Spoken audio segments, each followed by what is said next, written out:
So right now we are starting with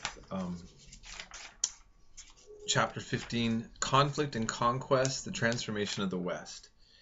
And kind of as I was mentioning in the introduction video that I have, we're going to start off really on a grim note.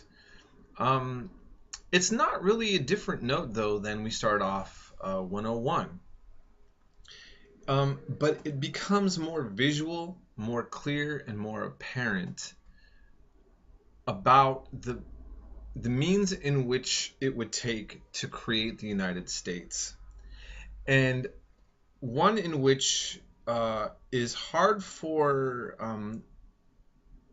citizens of the United States to accept if we want to simultaneously accept ourselves as actually being a good and righteous nation under the conditions in which we perceive that now.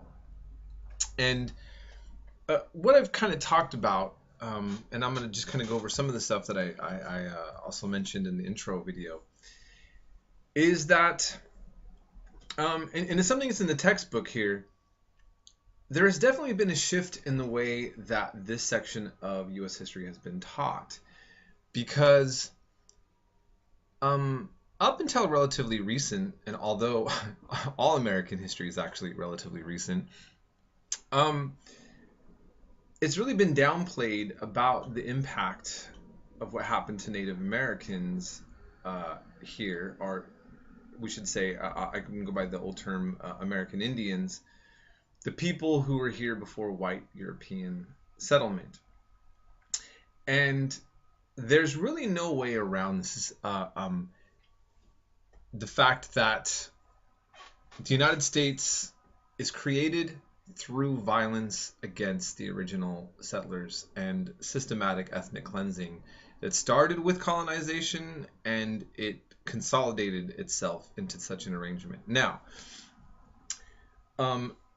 Native American people now, American Indians now in the United States, and their conditions on the reservations, and the situation with casinos and all of that, has a kind of complex legacy in of itself, which I'm not addressing. But there's no way around this. So I'm not going to kind of shove a moral or an ethical point of view on you as students, but we're going to basically tell it like it is, and as it's talked about in the textbook.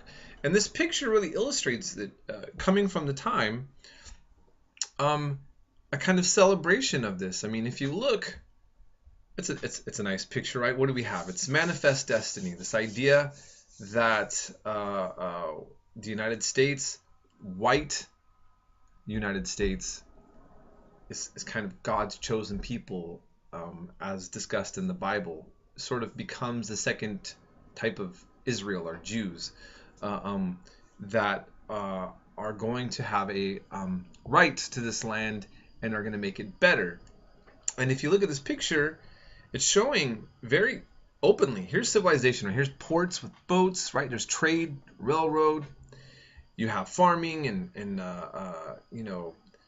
buggies and carriages. And then what do you have here to the left? What is fleeing is, who's fleeing? The Native Americans are taking flight and making way for this quote-unquote better world. And it's something I talked about in my History 101 class, and I don't,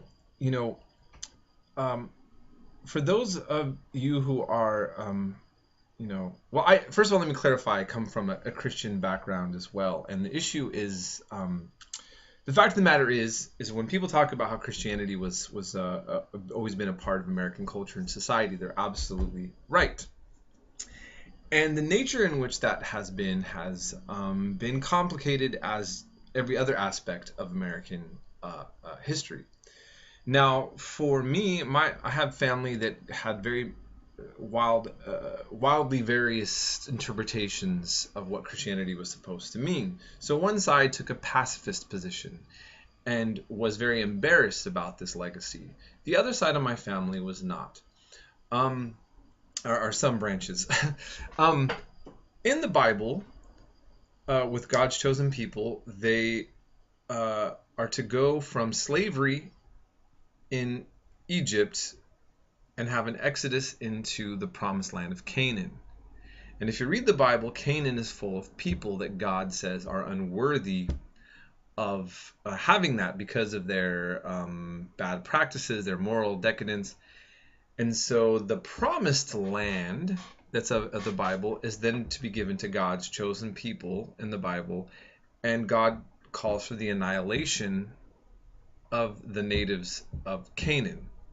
That's also a fact. We can't take that out, no matter how you want, you know. And I'm not here again to try to make the Bible look bad, but that's what it's calling for, ethnic cleansing. And that was not something that these early settlers shied away from, but celebrated. In a sense, this is kind of an American biblical interpretation of that old, those old stories. And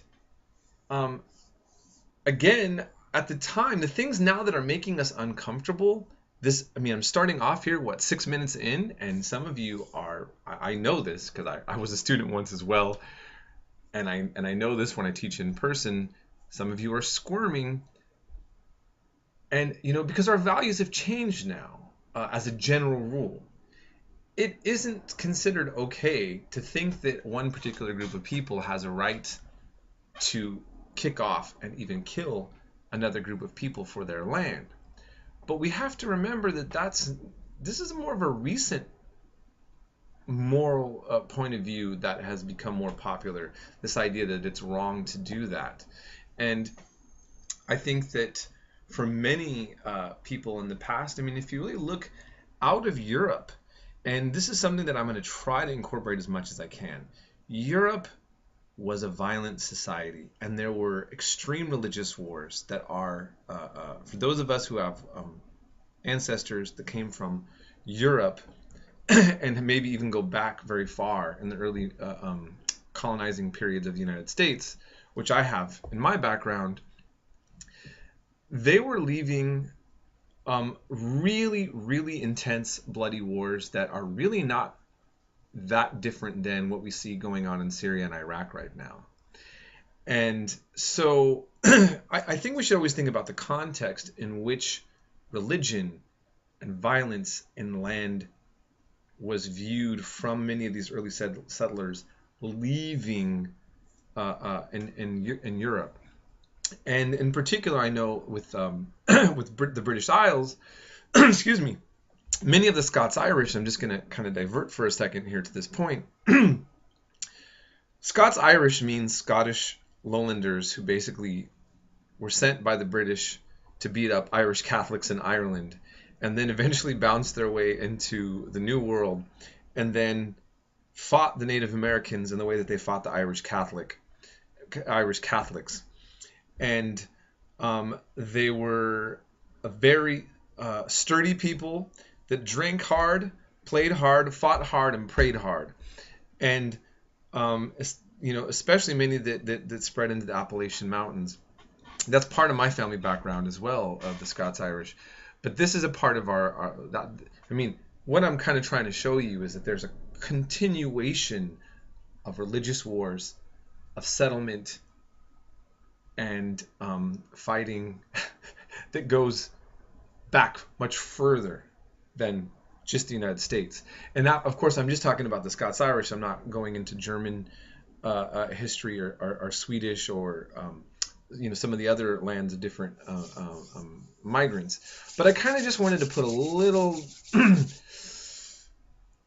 background and food for thought on this as we're moving forward. So this is the essence of kind of what's being talked about, mixed with other aspects in this chapter. And we'll move forward from here onto the next lecture.